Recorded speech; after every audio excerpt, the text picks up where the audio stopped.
নমস্কার বন্ধুরা, আমরা দেখুন এটা কালীপুরে এসেছি। কালীপুর স্পোর্টিং ক্লাব মনে হচ্ছে জেলার সেরা পুজো হয়েছে এটা।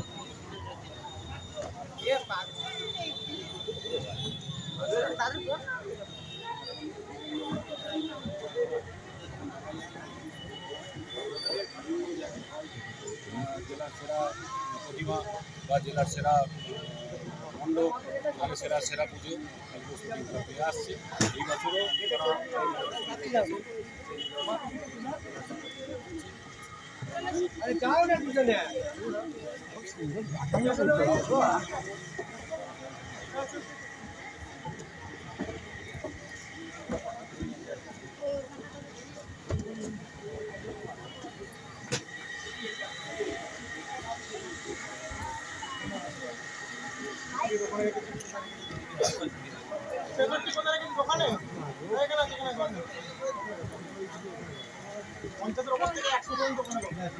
যেখানে ভালো করে যেখানে